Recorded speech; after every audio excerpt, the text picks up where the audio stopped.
Yes, sir. Attorney General Jeff Landry has gone on record as saying that Governor Edwards has made a mistake in appointing a convicted felon in the name of Larry Bankston to serve in such a critical role for several of the boards and commissions, namely the Comite Diversion Canal and the Contractors Board. Your colleague, Mark Meadows, grilled Governor Edwards about what may have been some inappropriate intervention by Mr. Bankston involving the IEM contract. And why did you cancel a $250 million flood recovery contract just a few days ago? We didn't issue the contract. We pulled. Why did you cancel it? We didn't cancel the contract. We didn't. Well, according to my documents, that you canceled that on March the 16th, 2017, and you basically, because Mr. Bankston had an opinion that it needed to be canceled.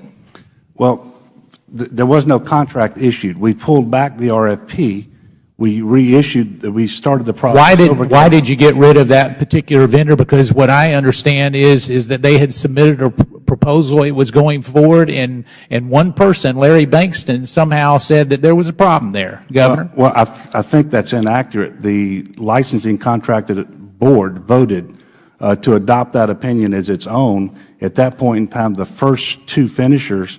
Does Mr. Bankston's son work for a competing contractor in that? You know, I've heard that. I'm not certain. Want more information on exactly why this RFP was rescinded, and if there was a conflict of interest, because some of our information would indicate that there might have been. And I'm not asking you. I'm asking you to get back to this committee to help illuminate that particular idea, because if there's a conflict of interest because of bidding improprieties, that's a major concern to this oversight committee. Wouldn't you agree it should be? Well, it should be if that happened. The RFP was pulled. So you're saying it didn't happen? I said if that happened. I didn't say whether it did one way or the other. All right, but you'll find out and get back to this committee? Sure, we will find out. Okay, thank you. Let me go on a little bit. And Senator Kennedy has described the entire IEM situation that evolved there as a, quote, Three Stooges-like performance, unquote.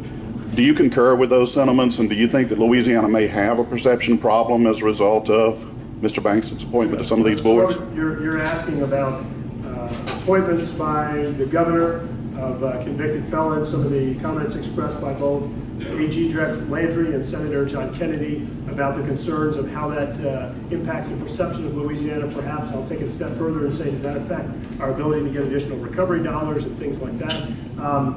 Number one, Robert, I want to go back and restate what I mentioned earlier. I have had strong concerns about how this disaster has been managed. And I think that there have been some decisions that were made and not made that have contributed to the inefficiency, that have contributed to the money not getting out the door as quickly as it could have. For example, if the contracting process had been started earlier, then some of the hiccups and fundamental problems that occurred in the first effort, perhaps you would have had time to recover from those versus further victimizing the flood victims by making them delay, by not getting money out the door. I'll say it again, here we are approaching 1 year anniversary of the flood, and you have just over 1% of the money out to flood victims. And look, I'm not trying to start a political fight with anybody. I'll just say that data doesn't lie, and it's difficult to justify or to substantiate those types of timelines. I think that some bad decisions were made. You know, in regard to specific actions, the only, you know, there were some apparent conflicts of interest that were out there. I think it's important to carefully look through those to make sure that we don't have some egg on our face down the road because after an inspector general investigation by the federal government or FBI or others, they find some improprieties in the contracting. I will say that the only real personal experience I had is back when I was working for the CPRA and we were sued by one of the levee districts, represented by the attorney, and I thought that it was awful advice that levee district sued the state, and Judge Fields agreed with the CPRA that the lawsuit was not appropriate. I think it was a waste of time, money, and relationship, worked again to the detriment of time, money, and the relationship, and ultimately progress on what is now the Comite project. So, you know, certainly we need to all be working together much better.